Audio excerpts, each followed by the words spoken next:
40 minute সময় ধরে গোটা মুসলিম বিশ্বের অহংকার, মিশরের সবচেয়ে বড় কারি আব্দুল বাসিত ইবনে আব্দুল সামাদ গলার সব দরদার সুর উজাড় করে কনফারেন্স রুমে সূরা আর-রহমান তেলাওয়াত করলেন। কনফারেন্স শেষ হলো, ওই বিচারকের বিরুদ্ধে মামলা হলো 3টা। কয়টা? যেহেতু আন্তর্জাতিক কম্পিটিশন, আন্তর্জাতিক আদালতে মামলা, সুইজারল্যান্ডের দি হেগে মামলা। হ্যান্ডকাফ পরিয়ে বিচারককে নেওয়া হয়েছে। মাননীয় আদালত বলে, why made you partiality between the books? You have given to Bible 10 minutes. You have given to Srimata Bhagavata Gita 10 minutes. You have given to Tripitaka 10 minutes. Why have you given extra 30 minutes for Quran? সব ধর্মগ্রন্থের 10 minute দেওয়ার কথা, বাইবেলের দিলি 10, শ্রীমত ভগবত গীতারে দিলি 10, ত্রিপিটকের 10, কোরআনের অতিরিক্ত 30 minute, মানে আগের 10 আর 30 মিনিট 40 মিনিট দিলি কেন? বিচারক বলে, অনারেবল জাজ, I have a humble question to you. মাননীয় আদালত, আমার একটা বিনয়ের প্রশ্ন আছে। আদালত তো টাসকি খেয়ে গেছে, কিরে আমার এবার প্রশ্ন করে কেন? বিচারক বলে, আমার প্রশ্ন হচ্ছে, বিচারক তো আমি নিজে হই নাই, জাজ তো আমারে আপনারাই বানাইছেন।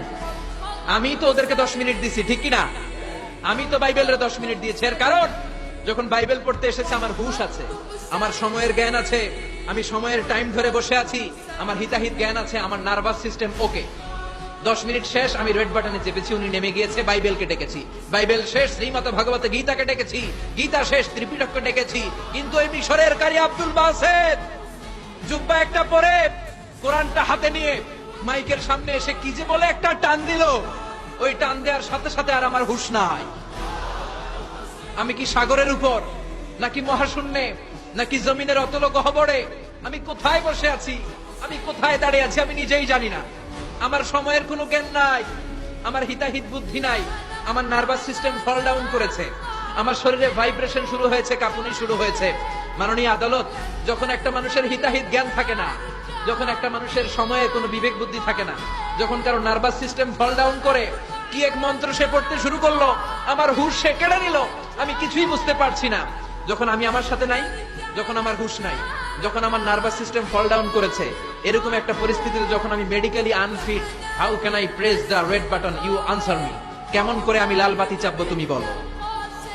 প্রিয় ভাইয়েরা, আপনারা যারা আইন নিয়ে পড়াশোনা করেন তারা জানেন, কেউ যদি মেডিকেলি আনফিট থাকে তার কোনো বিচার হয় না, ঠিক কিনা? পাগল খুন করলেও বিচার নাই, ঠিক কিনা? সে কোরআনকে অতিরিক্ত সম্মান দেওয়ার কারণে সর্বশেষে এই বিচারকের কোনো বিচারই হয় নাই।